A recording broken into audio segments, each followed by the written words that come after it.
Las naves surgieron de la oscuridad entre las estrellas como ciudades flotantes hechas de cristal y luz. Eran hermosas de una manera que hizo que los humanos dejaran de hacer lo que estaban haciendo y miraran al cielo. Los reporteros lo llamaron el día más importante de la historia de la humanidad. Los científicos lloraron de alegría. Los niños señalaron los puntos brillantes que se movían por el cielo y preguntaron a sus padres si los visitantes eran ángeles. Sarah Chun pegó la cara a la ventana de la estación de investigación y observó cómo la flota alienígena tomaba posición alrededor de la Tierra. Como científica principal que estudiaba la vida de otros mundos, debería haber estado emocionada. En cambio, sintió un escalofrío en el estómago. Las naves eran demasiado perfectas, demasiado limpias. Se movían en formaciones que denotaban precisión militar más que exploración pacífica. Hermosas, ¿verdad? El doctor Martínez se unió a ella en la ventana. Sus ojos brillaban de asombro. Imaginen lo que podemos aprender de ellas. Sarah asintió, pero no dijo nada. Había pasado su vida buscando señales de vida extraterrestre. Ahora que estaba aquí, deseaba sentirse más feliz. El primer extraterrestre que habló con la Tierra se hacía llamar embajador Zictron. Apareció en todas las pantallas del planeta al mismo tiempo.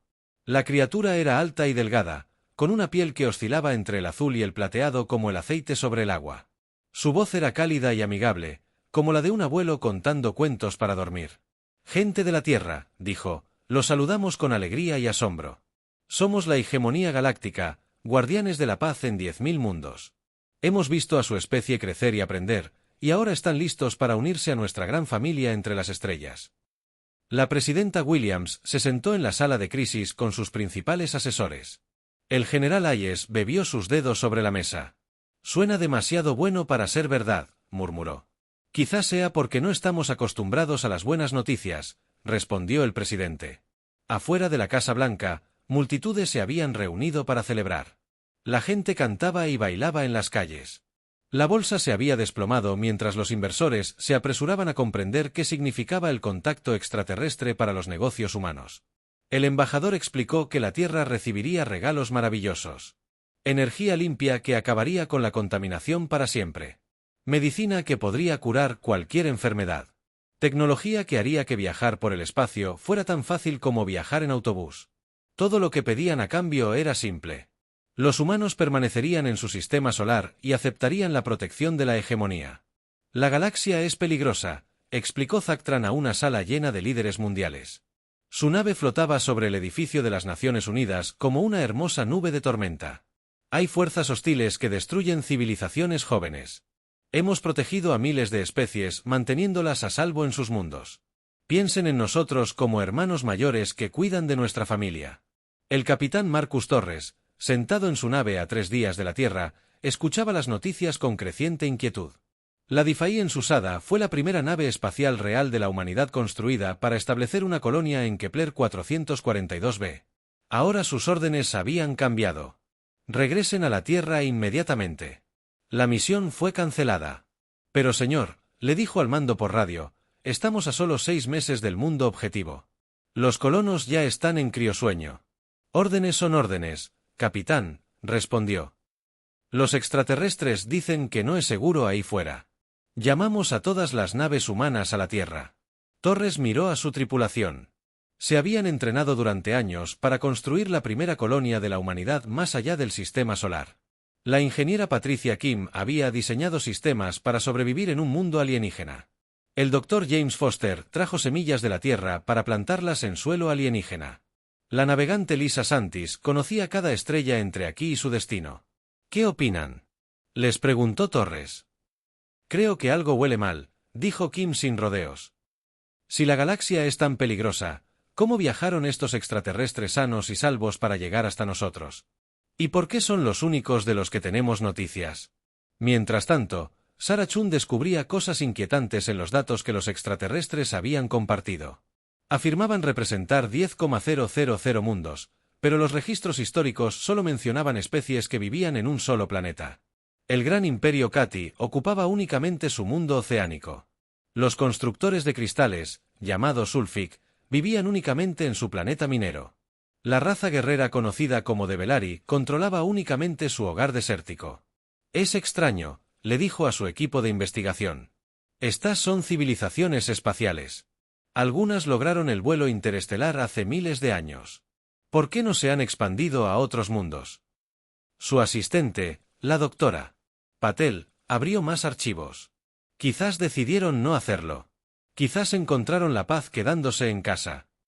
Sara observó los datos. Todas las especies miembros de la hegemonía vivían en un solo mundo. Ninguna tenía colonias ni puestos de avanzada. Era como si todas hubieran decidido dejar de explorar al mismo tiempo.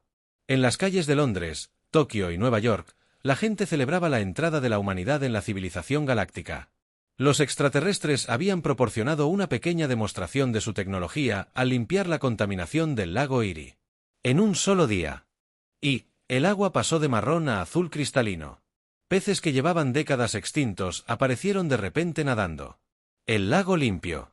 Es un milagro, dijo la secretaria de Medio Ambiente Adams mientras observaba el lago brillar bajo la luz del sol. Pueden arreglar todo lo que hemos roto. Pero la tecnología tenía condiciones. Los dispositivos que limpiaban el lago solo podían ser operados por técnicos extraterrestres. Los reactores de fusión que proporcionaban energía limpia requerían combustible que solo la hegemonía podía suministrar. Los escáneres médicos que podían detectar cualquier enfermedad necesitaban conectarse a la red extraterrestre para funcionar. Nos estamos volviendo dependientes de ellos, advirtió Sara en una reunión a puerta cerrada de científicos. Cada regalo que nos dan requiere su apoyo continuo. El director Campbell del programa espacial negó con la cabeza. Está siendo paranoico, Chun. Nos están ayudando a resolver problemas con los que hemos luchado durante décadas.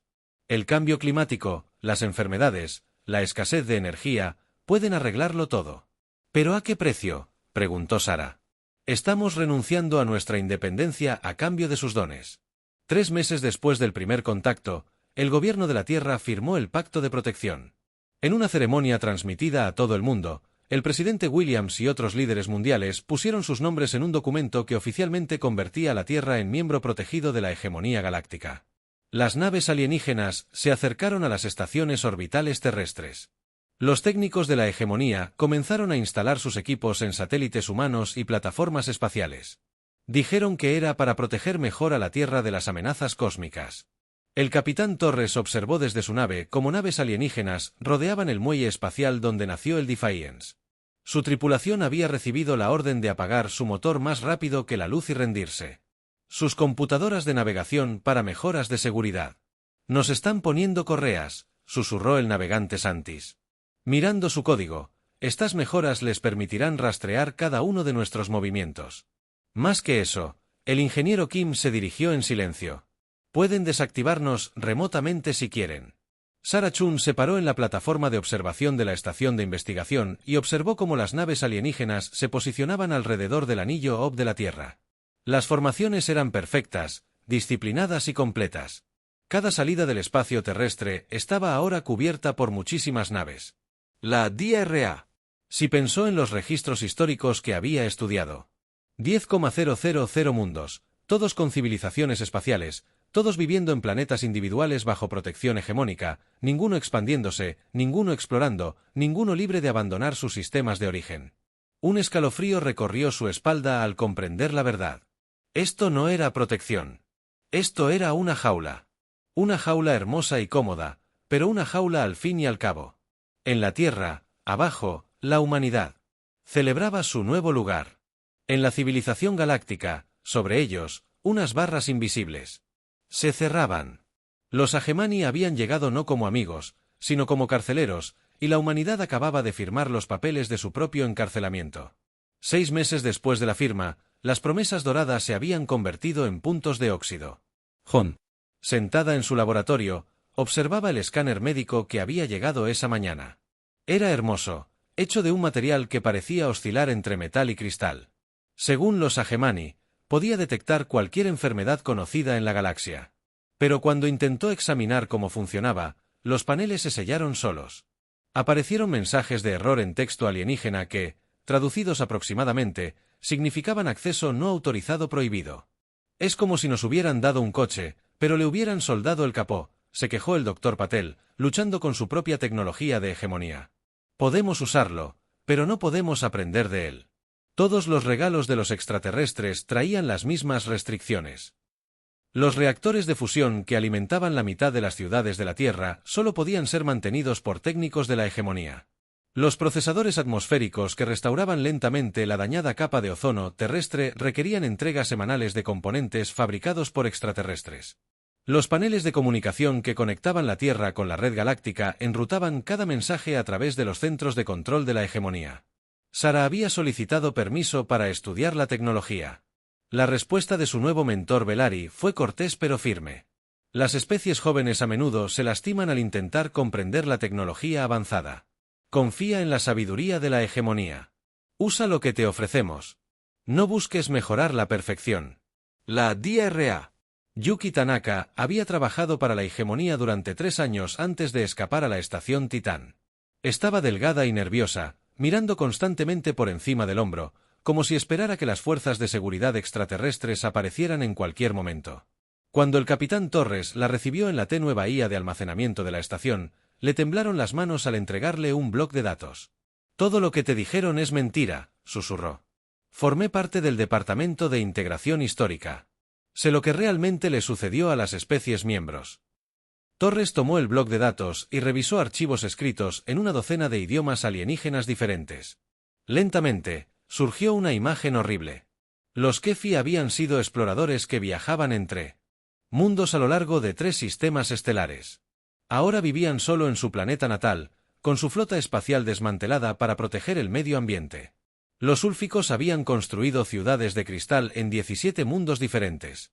Ahora esas colonias estaban vacías. Sus habitantes regresaron a su superpoblado mundo natal para preservar su cultura.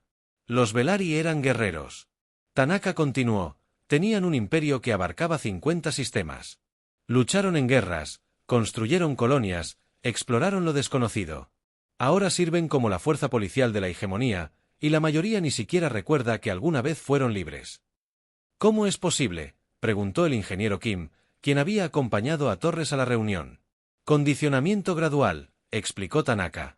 La hegemonía no conquista por la fuerza. Te hacen dependiente de su tecnología, sus recursos, su aprobación. Controlan la información, la educación e incluso el entretenimiento. En una generación, quizá 2, la especie sometida olvida que alguna vez fueron independientes. Se convierten en prisioneros agradecidos. Torres se sintió mal. Y esto es lo que planeaban para la humanidad. Se suponía que la Tierra sería fácil. Tanaka dijo, tenían problemas ambientales, guerras por recursos, divisiones políticas. La hegemonía esperaba que aceptaran con gratitud su control a cambio de soluciones a sus problemas. Pero algo salió mal. Sacó otro archivo que mostraba las comunicaciones internas de la hegemonía. Los mensajes eran cada vez más frustrantes. Los científicos humanos seguían intentando aplicar ingeniería inversa a la tecnología alienígena. Los exploradores humanos preguntaban cuándo podrían reanudar las misiones de colonización. Los políticos humanos exigían más independencia para gestionar sus propios asuntos. Se están impacientando, advirtió Tanaka.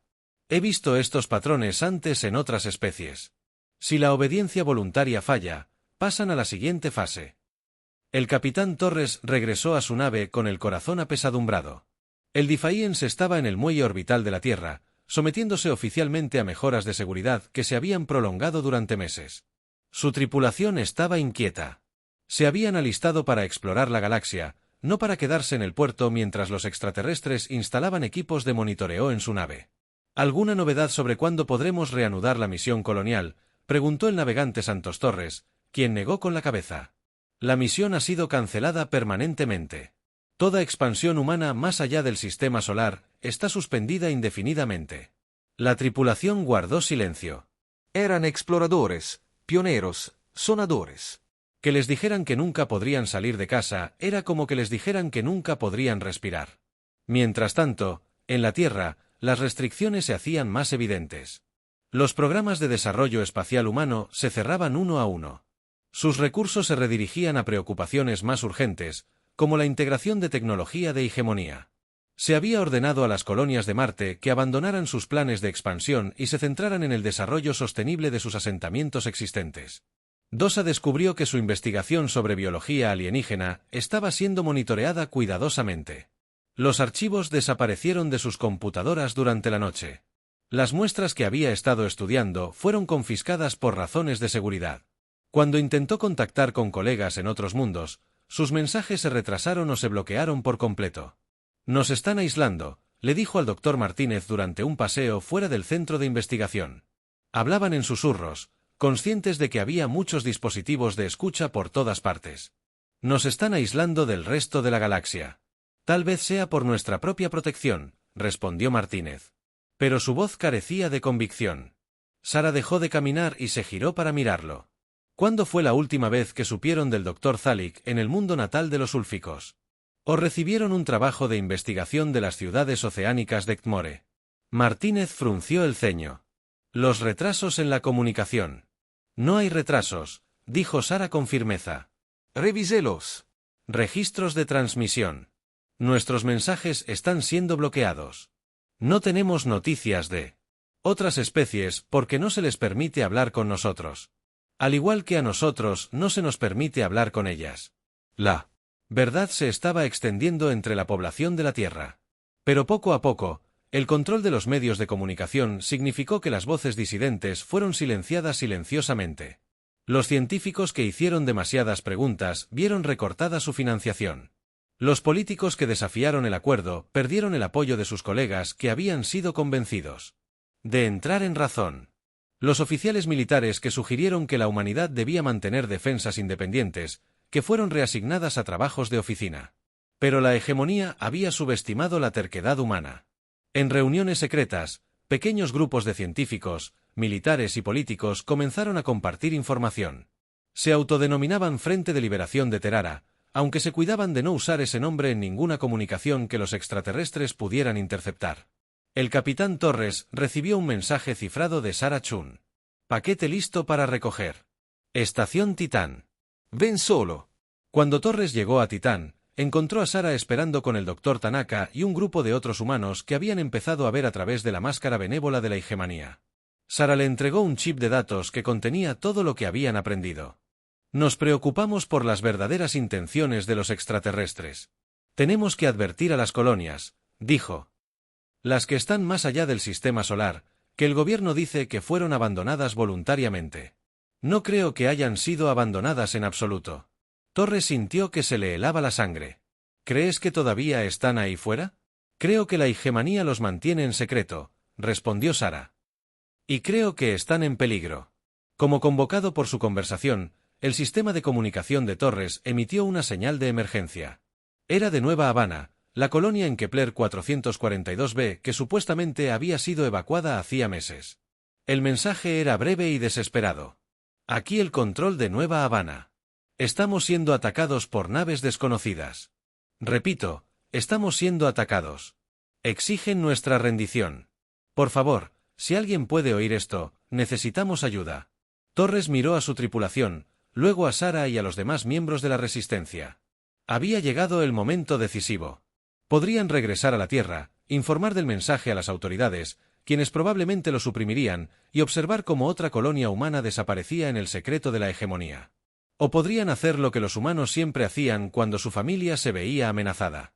Prepárense para la partida, ordenó Torres a su tripulación. Pongan rumbo a Kepler 442b. Señor, protestó el navegante Santis. No tenemos autorización para abandonar el espacio terrestre. La hegemonía lo considerará una violación del acuerdo de protección. Torres observó las estrellas donde los colonos humanos luchaban por sus vidas contra un enemigo que se disfrazaba de amistad. Entonces supongo que es hora de violar algunos acuerdos. El Difaien se escabulló de la estación Titán en la oscuridad del espacio. Con los motores en silencio, rumbo a un mundo distante donde los humanos se negaban a rendirse. Tras ellos, la Tierra continuó su lento deslizamiento hacia un cómodo cautiverio. Les esperaba lo desconocido y el momento en que la humanidad finalmente mostraría a la galaxia qué sucedió cuando amenazaron a su familia. El Difaien Susado abandonó el viaje más rápido que la luz en el límite del sistema Kepler 442, y el capitán Torres supo de inmediato que era demasiado tarde. 3 naves de guerra de la hegemonía flotaban en órbita alrededor del planeta como depredadores rodeando a una presa herida. Sus agujeros cristalinos brillaban con puertos de armas que emitían un rojo ominoso. Bajo ellos, la colonia humana de Nueva Habana ardía. Señor, susurró el navegante Santis, estaban muy superados en armamento. Esos son cruceros de batalla Velari. Cada uno tiene suficiente potencia de fuego para cristalizar un continente. Torres estudió la exhibición táctica. El Defiance era una nave de exploración, ligeramente armada y construida para misiones de largo alcance. Contra 3 naves militares diseñadas para la guerra, no tenían ninguna posibilidad de ganar una batalla directa. Pero Torres no pensaba en ganar. Pensaba en las 300 familias humanas atrapadas en el planeta. Comandante Belik de la Tercera Flota de la Hegemonía. Llegó una transmisión de la nave alienígena líder. Nave humana desconocida. Se le ordena retirarse inmediatamente. Este sistema está bajo protocolos de protección de la hegemonía. Torres, abra el canal.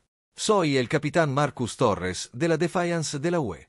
Esos son colonos humanos ahí abajo. ¿Qué le da derecho a atacarlos? Estos humanos violaron el pacto de protección al establecer asentamientos no autorizados fuera de su territorio designado, respondió el comandante alienígena. Su voz era fría y mecánica. Serán reubicados en mundos aprobados por su propia seguridad. Reubicados. El ingeniero Kim obtuvo las lecturas de los sensores del planeta. Señor, no están reubicando a nadie. Están destruyendo la infraestructura de la colonia. Las centrales eléctricas, el tratamiento de agua, la producción de alimentos, todo está siendo demolido sistemáticamente. Torres sintió que algo caliente y furioso le subía al pecho. A través de la pantalla, pudo ver explosiones floreciendo en la superficie del planeta como flores mortales. Cada destello representaba hogares, sueños y vidas borradas por criaturas que decían ser protectoras. Comandante Belik, dijo Torres por el transmisor. Voy a bajar a evacuar a las familias civiles. Háganse a un lado. Negativo. No se permitirá ningún aterrizaje no autorizado. Los humanos se rendirán y serán procesados según los protocolos estándar. Torres miró a su tripulación de 200 valientes voluntarios para explorar lo desconocido. Lo miraron con determinación. Ninguno se había alistado para luchar en una guerra, pero todos comprendían lo que sucedía abajo.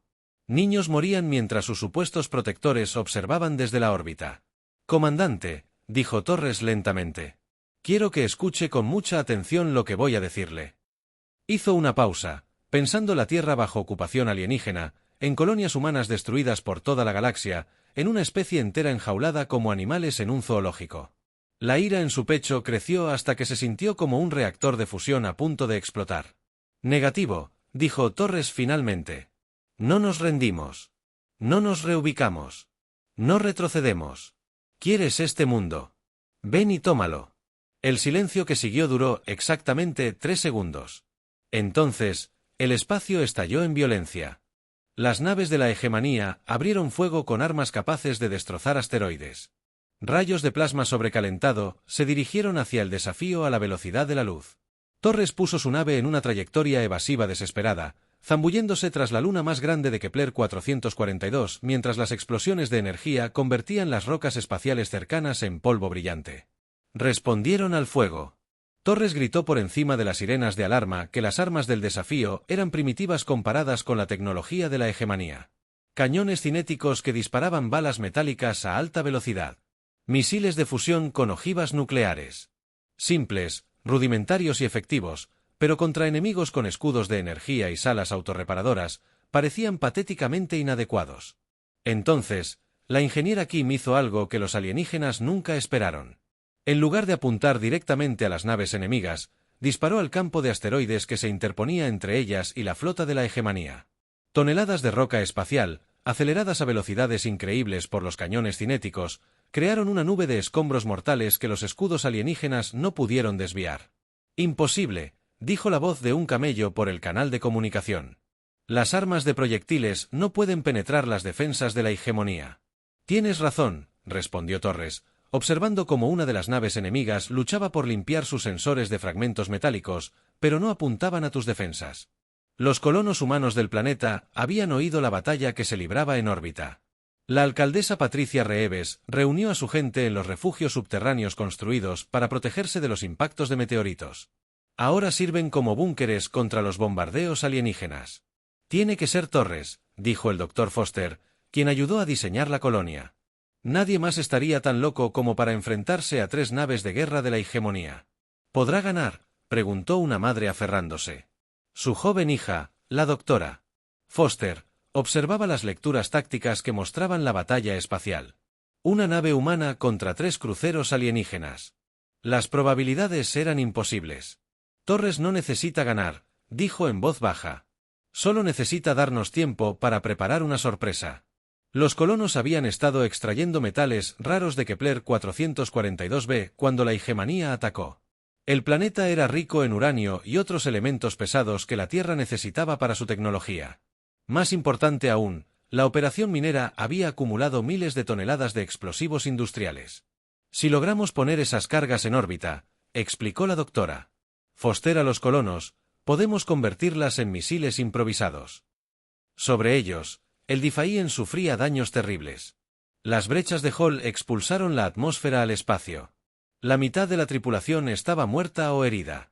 El motor de la nave, más rápido que la luz, estaba completamente destruido. Pero Torres y su gente seguían luchando con una furia que asombraba y aterrorizaba a sus enemigos. Cuando el lanzamisiles del Defiant fue destruido, el ingeniero Kim cargó torpedos manualmente y los disparó a través de la brecha en la sala. Cuando los cañones cinéticos se quedaron sin munición, la tripulación disparó todo lo que tenía: repuestos, herramientas e incluso muebles. Cuando sus motores principales fallaron, el navegante Santos usó los propulsores de maniobra para embestir la nave directamente contra una de las naves enemigas. El comandante Belzic observó con horror cómo la nave humana, en llamas y destrozada, se estrellaba contra su nave de escolta a toda velocidad. Ambas naves explotaron en una bola de fuego de fusión que iluminó la cara oscura del planeta. «Esto es una locura», transmitió a sus naves restantes. «Los seres sensibles no se comportan así. Se supone que deben rendirse ante una fuerza superior». Pero los humanos no habían terminado. Desde la superficie del planeta, cohetes improvisados comenzaron a lanzarse hacia la órbita. Eran dispositivos rudimentarios y simples, improvisados con equipo de minería y explosivos industriales. Los sofisticados sistemas de defensa puntual de los Igeman destruyeron fácilmente la mayoría. Pero los colonos habían aprendido algo importante al observar la batalla espacial. No necesitaban atacar directamente a las naves alienígenas.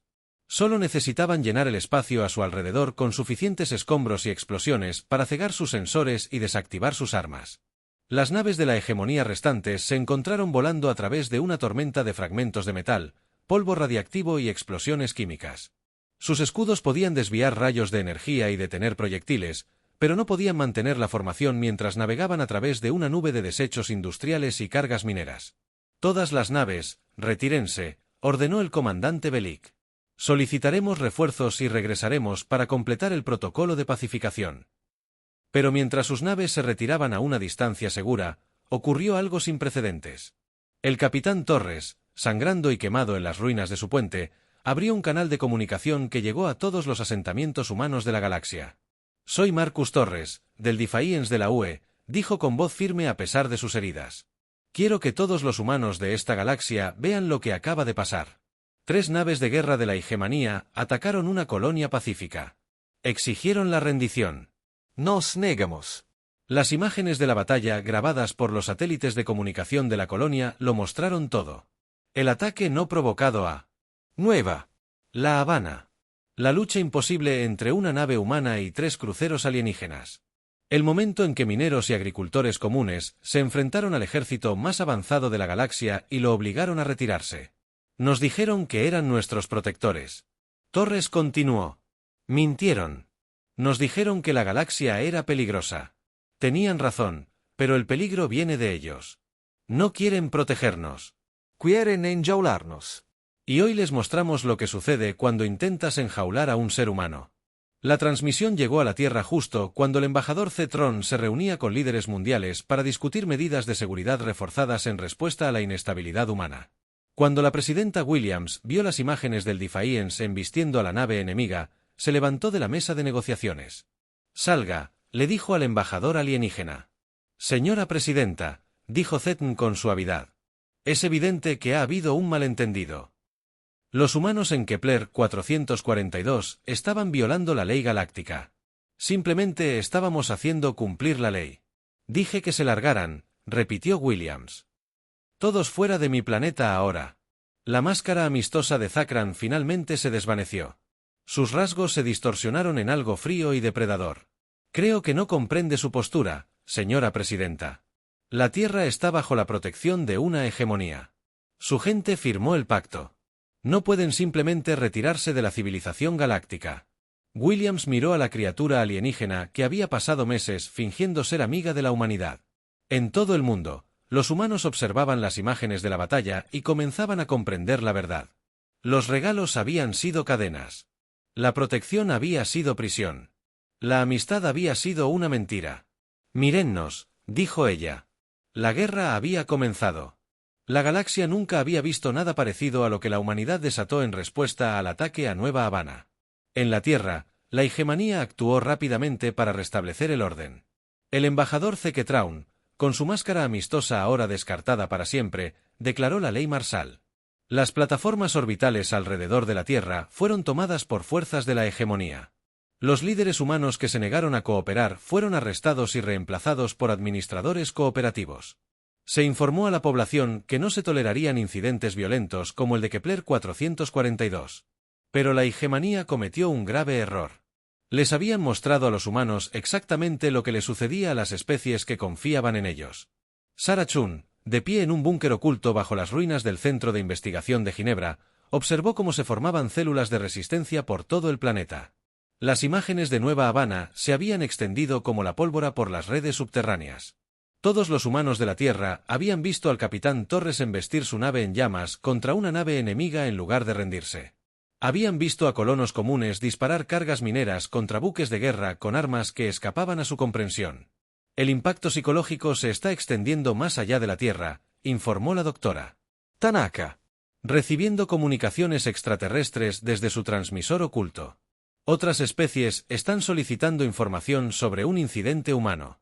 La hegemonía intenta suprimir las imágenes, pero es demasiado tarde. La resistencia comenzó siendo pequeña. Los científicos sabotearon el equipo de monitoreo alienígena en sus laboratorios. Los ingenieros introdujeron fallas sutiles en la tecnología de hegemonía. Se vieron obligados a realizar mantenimiento. Los trabajadores de DOC dañaron accidentalmente envíos de suministros alienígenas. Cada acto de desafío fue menor, pero juntos crearon un patrón que preocupó a muchos administradores. En Marte, la reacción fue más directa. La gobernadora colonial Elena Vázquez había perdido a su hermano en el nuevo ataque a La Habana cuando sus fuerzas llegaron para asegurar la estabilidad en el planeta rojo. Encontraron los ascensores espaciales con trampas explosivas y los reactores de fusión preparados para sobrecargarse. Les habla la gobernadora Vázquez de la Autoridad Colonial de Marte. Transmitió en todas las frecuencias. A partir de hoy, Marte declara su independencia de la Tierra y se retira de todos los acuerdos de hegemonía. Cualquier nave alienígena que se acerque a nuestro espacio orbital será considerada hostil. La respuesta de la hegemonía fue rápida y brutal. 3 grupos de batalla convergieron en Marte con órdenes de reprimir la rebelión rápida y públicamente. Descubrieron que las defensas del planeta se habían transformado de la noche a la mañana. Los láseres de minería industrial se habían convertido en armas. Las naves de carga transportaban ojivas nucleares en lugar de suministros. Los espejos orbitales que enfocaban la luz solar para el proyecto de terraformación marciano se habían convertido en rayos de la muerte. El comandante Bellick, reasignado a la operación en Marte tras su fracaso en Kepler 442, estudió la situación táctica con creciente inquietud. Estas modificaciones deberían ser imposibles, le dijo a su personal.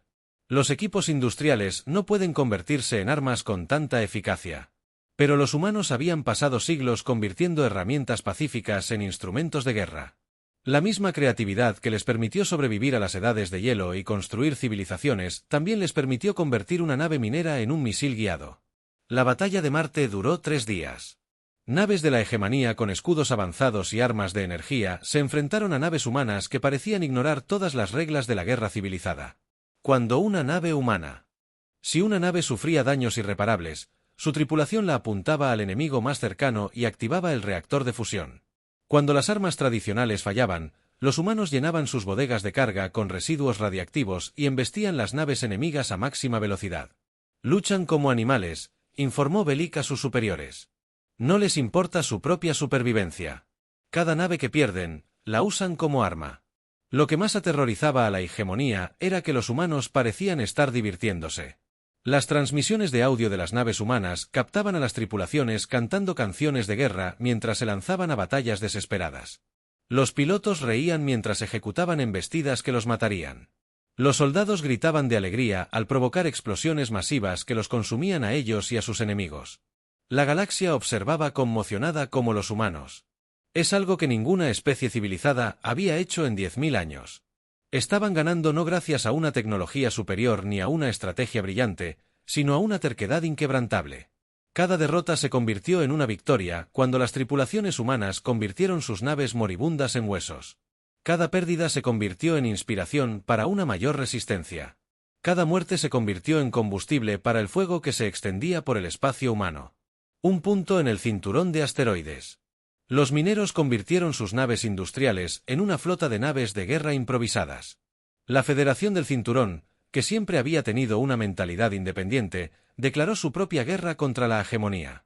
Tenían ventajas que los alienígenas no podían igualar: conocimiento de los campos de asteroides del sistema solar, naves diseñadas para sobrevivir en los entornos más hostiles y una cultura que valoraba la libertad individual por encima de la comodidad o la seguridad.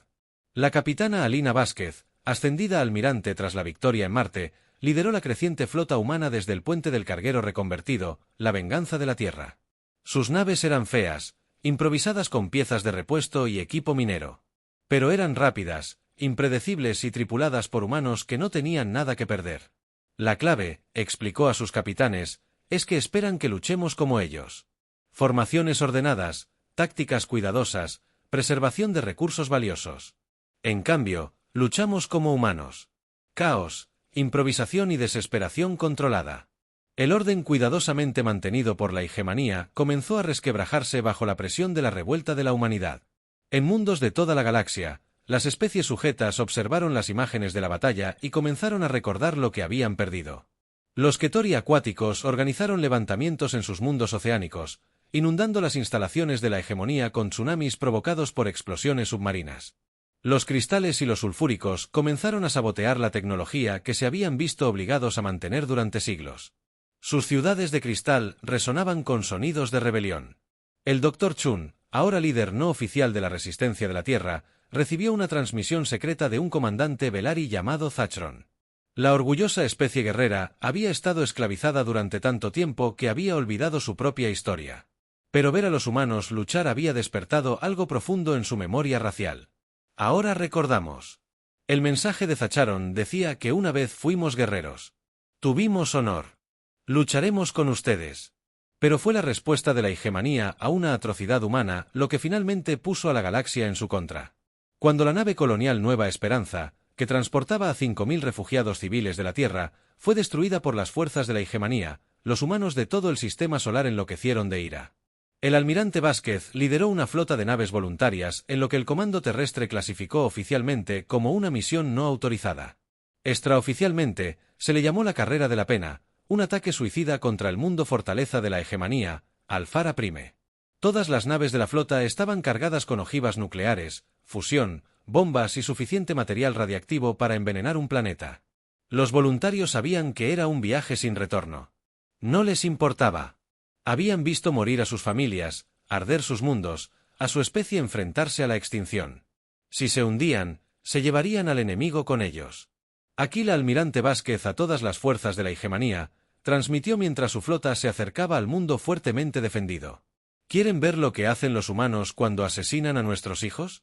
Presten atención. El ataque fue militarmente inútil. Las defensas de Velara Prime eran inexpugnables. Su población estaba protegida por escudos de energía que podían desviar cualquier arma convencional. Pero los humanos no usaban tácticas convencionales. Usaban sus naves como bombas guiadas, sus tripulaciones como sistemas de lanzamiento de carga útil, sus propias vidas como munición.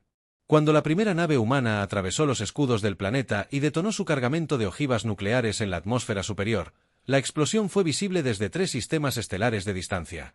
Cuando la segunda nave desencadenó una reacción de fusión en el océano del planeta, las marejadas alcanzaron la capital de la hegemonía.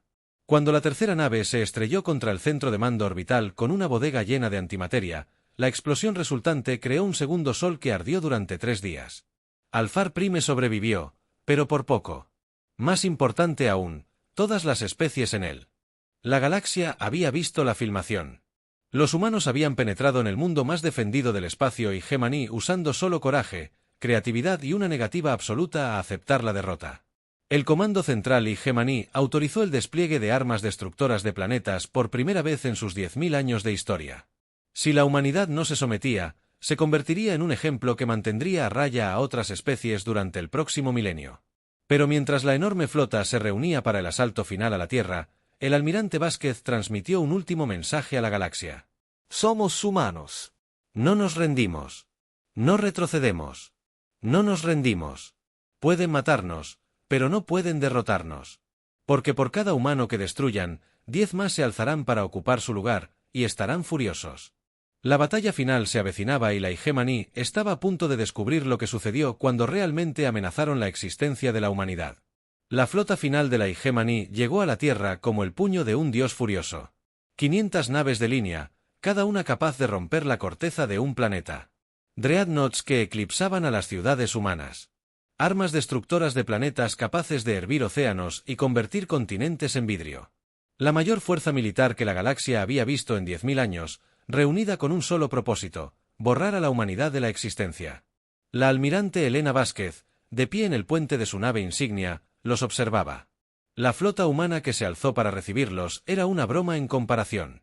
Naves mineras con blindaje soldado, cargueros cargados con bombas nucleares, naves de investigación con tripulaciones que jamás habían disparado un tiro con ira.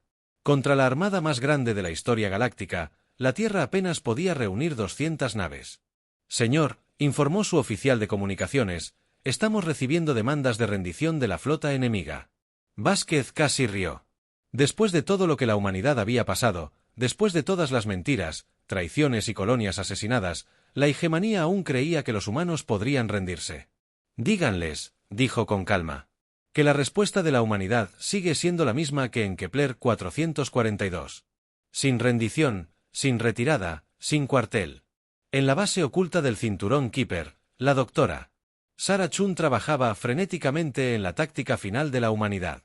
Usando tecnología de la hegemonía capturada y combinada con la desesperación humana, su equipo había construido algo que los extraterrestres nunca esperaron. Un dispositivo de disrupción cuántica que podría cortar la red de comunicación de la hegemonía en múltiples sistemas estelares. Nunca se ha probado, advirtió la doctora Tanaga, comprobando la inestable potencia nominal del arma. Los requisitos de energía podrían destruir todo en un radio de años luz. Entonces más vale que nos aseguremos de que funcione, respondió San. Pensó en el capitán Torres, muriendo entre los restos de su nave en Kepler, ante 442 de los miles de humanos que se habían sacrificado para ganar tiempo para este momento. Esta es nuestra única oportunidad de nivelar el campo de juego. La batalla comenzó en los confines del sistema solar. Las fuerzas de la hegemonía, que esperaban una victoria rápida sobre la tecnología humana primitiva, se encontraron luchando contra un enemigo que desafiaba todas las reglas de la guerra civilizada. Naves humanas emergieron de escondites en asteroides, fueron atacadas con armas improvisadas y luego desaparecieron en la oscuridad entre planetas. Las cargas mineras detonaron como minas por toda la zona de batalla. Naves de carga repletas de ojivas nucleares embistieron naves enemigas a una velocidad vertiginosa, pero el resultado nunca estuvo en duda. La ventaja tecnológica de la hegemonía era simplemente demasiado grande. Una a una, las naves humanas murieron en bolas de fuego de fusión. La defensa de Marte se derrumbó cuando 3 Dreadnoughts enfocaron sus rompeplanetas hacia los astilleros orbitales. El cinturón de asteroides quedó en silencio mientras las estaciones mineras eran destruidas sistemáticamente. La almirante Vázquez vio morir a su flota y sintió un escalofrío en el pecho. Estaban perdiendo. A pesar de todo su coraje, de todo su sacrificio, de toda su negativa a rendirse. Estaban perdiendo. La Tierra se cernía sobre ellos. Indefensa y condenada. Dot. Entonces el Dr. Chun activó el silencio. El pulso cuántico se extendió desde el cinturón Kuiper a la velocidad de la luz. Invisible pero devastador. Golpeó a la flota Hegemony como un martillazo en el cerebro, cortando toda conexión entre las naves y su vasta red de mando. Por primera vez en milenios, las fuerzas Hegemony se encontraron realmente solas. El efecto fue inmediato y catastrófico. Naves que habían operado como una sola unidad coordinada se convirtieron de repente en naves individuales sin mando central. Capitanes que nunca habían tomado una decisión independiente en sus carreras, se vieron responsables de las operaciones de combate. No entendían. Las tripulaciones que habían dependido de la guía constante de Agemani Central quedaron paralizadas por la incertidumbre. ¿Qué está pasando?, exigió el ejecutor Thrawn desde su nave de mando. ¿Por qué hemos perdido contacto con el mando central? Su oficial de comunicaciones forcejeaba con los controles que ya no respondían. Señor, nuestra red cuántica está completamente cortada. No recibimos señales del exterior del sistema solar. Durante 10.000 años, la hegemonía. Los ADE gobernaban mediante una coordinación perfecta y una superioridad tecnológica abrumadora. Sus naves eran maravillas de la ingeniería. Sus armas eran devastadoras. Sus tácticas eran impecables. Pero habían olvidado cómo luchar individualmente. Habían olvidado cómo adaptarse, improvisar y superarse. Los humanos nunca habían olvidado esas habilidades. La almirante Vázquez vio el cambio de inmediato. Las formaciones perfectas de la flota Hegemani comenzaron a tambalearse. Naves que se habían movido como bailarinas de ballet de repente lucharon por mantener su posición. Órdenes que deberían haberse ejecutado al instante, retrasado o malinterpretado. Todas las unidades, ataquen ahora. Transmitió a las naves humanas supervivientes. Están ciegos y confundidos. Muéstrenles cómo es el caos. El contraataque humano lo era todo. La hegemonía había aprendido a temer a la humanidad. Naves que deberían haber sido chatarra de alguna manera seguían luchando. Tripulaciones que deberían haber muerto seguían operando los sistemas de armas manualmente. Naves que habían perdido el soporte vital. Y la gravedad aún lograba embestir. Las naves enemigas, con sus últimos remanentes de poder, se dispersaron. La capitana Lisa Santos, ahora al mando de la reconstruida Defiance 2, lideró un escuadrón de naves mineras en un asalto directo a la nave de mando de Zeke Tron. Su nave era un revoltijo de piezas de repuesto y determinación, armada con cañones cinéticos y la clase de coraje desesperado que se había convertido en el arma distintiva de la humanidad. Esto es por Marcus Torres, dijo mientras su nave atravesaba los escudos enemigos y lanzaba una bodega llena de antimateria directamente al núcleo del reactor. La explosión iluminó la mitad del sistema solar. Pero fue la liberación de la especie esclavizada lo que realmente rompió el poder de la hegemonía. Cuando las redes de comunicación fallaron y las estructuras de mando colapsaron, el guerrero Velari Zachron lideró una rebelión a bordo de su propia nave. La orgullosa raza guerrera que había servido como ejecutores de la Hegemani recordó de repente lo que había perdido. «Éramos guerreros», rugió Zachron mientras él y su gente tomaban el control de su nave. «Teníamos honor. Ya no seremos esclavos». Al otro lado del campo de batalla, levantamientos similares estallaron en naves de la hegemonía. La tripulación de Kate inundó naves alienígenas con fuerzas de marea diseñadas. Ingenieros densos en limo causaron fallos en cascada en los sistemas de las naves que se habían visto obligados a mantener. Especies que habían sido dóciles durante siglos de repente recordaron cómo luchar. La flota de la hegemonía, atrapada entre la desesperación humana y la rebelión alienígena, comenzó a derrumbarse desde dentro. Naves que habían sido imbatibles se volvieron indefensas a medida que sus propias tripulaciones se volvían contra ellas. El orden perfecto que había mantenido la paz galáctica durante milenios, convertido en caos y guerra civil, el ejecutor Zeke Tron se encontró cara a cara con el almirante Vázquez en las ruinas de su centro de mando. Su nave agonizaba a su alrededor, destrozada por explosiones internas y armas humanas. El ejecutor que una vez había comandado la lealtad de 1000 mundos ahora se encontraba solo en un puente en llamas frente a un humano que debería haber muerto una docena de veces. «¿Por qué?», preguntó, con la voz llena de genuina confusión. «¿Por qué luchas cuando no puedes ganar? ¿Por qué lo sacrificas todo por una causa perdida?». Vázquez, sangrando por una docena de heridas, le sonrió. «Porque eso es lo que hacen los humanos. No nos rendimos. No retrocedemos. Y, por supuesto, no dejamos que nadie más decida nuestro futuro por nosotros». Ella desencadenó la carga final que destruyó ambas naves. La batalla de la Tierra terminó no con la victoria de la humanidad, sino con el colapso de la hegemonía. Su flota estaba dispersa. Su estructura de mando estaba rota y su red de control había sido destrozada sin posibilidad de reparación. A lo largo de la galaxia, las especies miembros declararon su independencia y comenzaron la larga labor de reconstruir su libertad.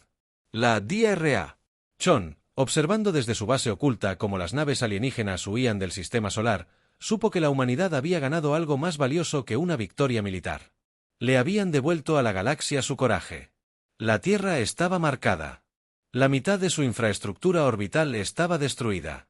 Miles de millones habían muerto. Y el propio planeta cargaba con las heridas de la guerra más larga de la historia de la humanidad. Pero la humanidad era libre. Y lo más importante, le habían demostrado al resto de la galaxia que la libertad era posible. La escena final mostraba naves humanas, maltratadas pero intactas, rumbo a las estrellas. No como conquistadores, sino como liberadores. Llevaban un mensaje sencillo a cada mundo que encontraban. No tienes que arrodillarte.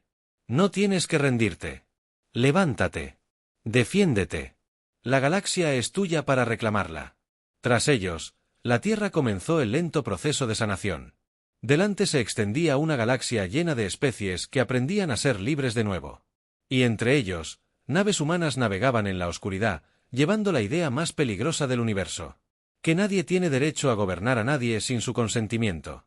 La hegemonía se había roto, la galaxia era libre y la humanidad había aprendido que a veces valía la pena pagar el precio de la libertad, sin importar cuán alta fuera.